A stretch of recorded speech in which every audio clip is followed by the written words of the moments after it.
안녕하세요, 개발TV 재젤입니다. 반갑습니다. 바로 지난 영상이죠. 제가 롤렉스 신제품에 관련된 루머를 알려드렸는데요. 며칠 전 9월 1일 롤렉스가 드디어 신제품을 공개했죠. 여러가지 모델을 발표했는데요. 그 중에 가장 눈에 띄었던 건 서브마리너의 등장이죠. 무려 12년 만에 세대 교체가 이루어졌죠. 오늘 영상에서 롤렉스가 어떤 신제품들을 내놨는지 먼저 간단하게 알아보고요. 그리고 서브마리너에 대해서 자세히 알아보도록 하겠습니다. 과연 어떤 부분들이 변경됐는지 시계 디자이너 관점에서 알려드리도록 할게요. 그리고 지금 무브먼트의 세대 교체가 이루어졌다고 했죠.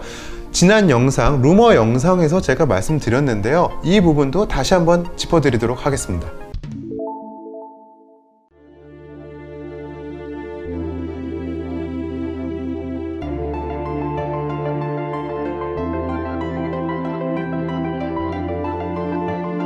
스카이 듀엘러는 새로운 색상만 추가했습니다. 이 시계는 GMT 마스터와 같은 개념이죠. 다른 타임존의 시간을 보여주는 듀얼 타임 시계와 비슷한데 밤낮을 구분할 수 있죠. 거기에 달력까지 알려줍니다. 이 시계의 특징은 크라운의 기능을 결정하는 링 커맨드, 회전 베젤을 탑재하고 있는 게 특징입니다.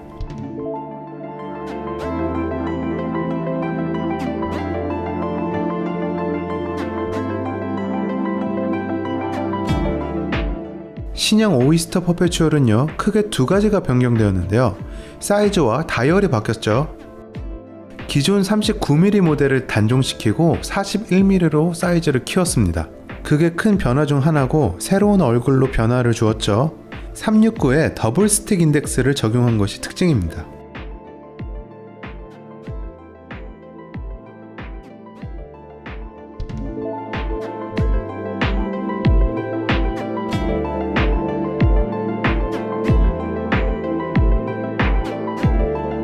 신형 데이저스트는요, 총 7가지의 모델을 공개했는데 31mm짜리 모델만 선보였습니다.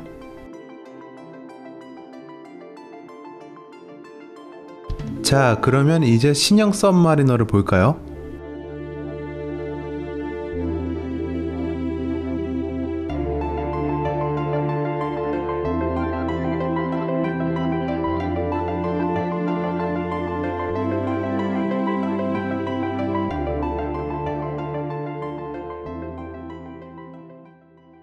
(2008년) 세라믹 베젤로 탄생한 청콤 이후 12년 만에 드디어 서브마리너가 세상에 나왔습니다.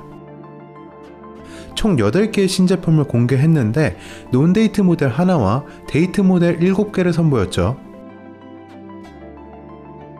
풀체인지였던 것만큼 개인적으로 기대도 컸는데요. 육안으로 크게 달라진 점을 찾기 힘드시죠? 저는 러그의 두께가 조금 얇아졌다 정도만 알겠는데요. 새로 바뀐 내용을 알아보기 전에 어떤 색상이 나왔는지 먼저 알아보겠습니다.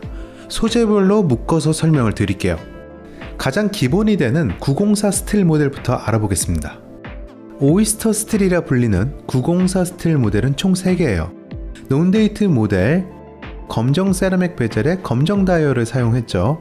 그리고 데이트 모델은 2개가 있습니다. 검정색 세라믹 베젤에 검정 다이얼 모델, 그리고 녹색 세라믹 베젤과 검정 다이얼 모델이 있죠. 이 녹색 모델이 과거 헐크 이전 세대에 16610LV라는 모델이 있었어요. 커밋이라고 불렸던 컬러웨이가 있었는데 이 시계의 현재 몸값은 헐크를 능가합니다. 해외에서도 투자 가치를 높게 평가하는 제품이죠. 이 구형 커밋은 알루미늄 베젤 인서트를 사용했는데요. 이게 2009년 헐크로 넘어갔다가 올해 롤렉스가 헐크를 단종시키고 커밋을 세라믹으로 재해석하여 출시하였죠. 개인적으로 이 커밋 모델이 헐크보다 일상생활에서 소화하기 훨씬 용이하고 가격대가 $9,550인 것을 감안하면 이 제품의 인기가 엄청날 걸로 예상됩니다. 귀금속 버전으로 롤렉스가 5가지를 공개를 했는데요. 커밋 컬러웨이랑 비슷한 조합이죠. 검정색 다이얼에 녹색 대신 블루 세라믹 베젤을 사용했습니다. 그리고 이 모델의 특징은 스틸이 아니고 화이트 골드 소재로 되어 있습니다. 그래서 이 녀석은 스틸 모델, 즉 커밋 모델보다 인기가 다소 없을 걸로 예상이 됩니다. 가격이 아무래도 중요하기 때문에 그렇죠. 커밋 모델 4개를 사는 가격이면 이 모델을 살 수가 있어요. 그리고 청판의 금통, 흑판의 금통 모델이 보이시죠? 마지막으로 투톤 콤비 제품을 보겠습니다. 이것도 마찬가지로 청콤과 흑콤을 공개했네요. 앞서 봤던 금통 모델과 같은 맥락으로 구성을 하였습니다. 대신 케이스와 브레이슬릿이 투톤으로 되어 있는 게 특징이죠.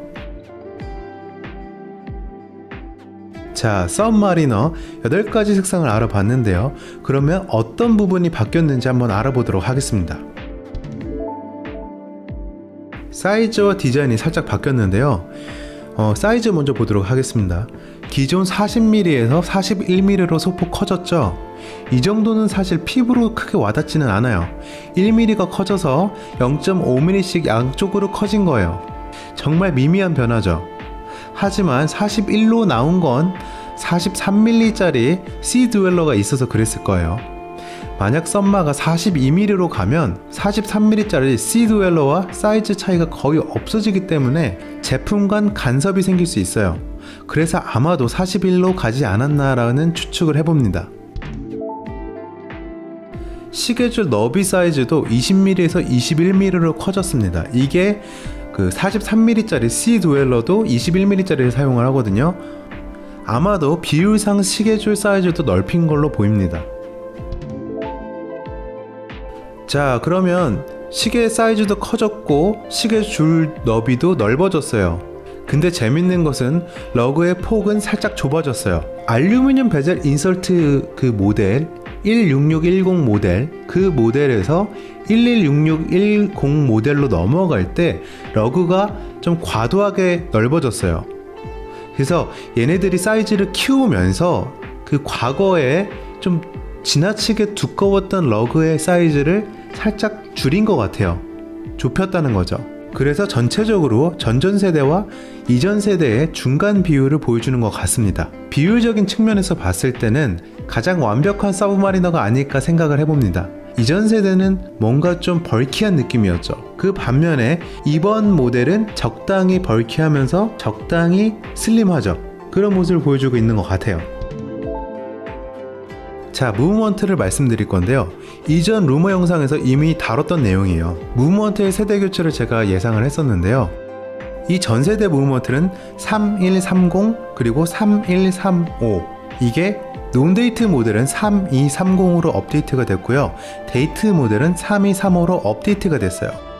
그러면 무브먼트가 업데이트가 됐으면 어떤 부분이 바뀌었을까요? 파워 리졸버가 개선이 됐죠. 과거 48시간에서 70시간으로 늘어났죠.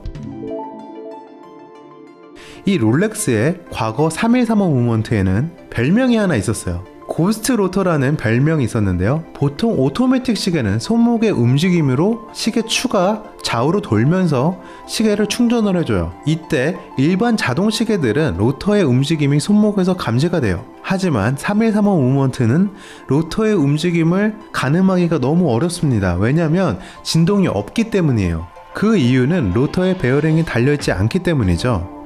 그래서 고스트 로터라는 별명이 붙은 거예요. 근데 중요한 것은 이게 롤렉스가 가지고 있는 엄청난 기술이 아니라는 거죠. 과거 7, 80년대에 나왔던 무브먼트들은 비슷한 시스템을 가지고 있었어요. 근데 이게 3235로 넘어가면서 파워 리저브가 70시간으로 개선되고 로터에 베어링을 달아 효율성을 높여준 거죠. 그래서 로터의 느낌이 손목으로 타고 들어오는 거예요.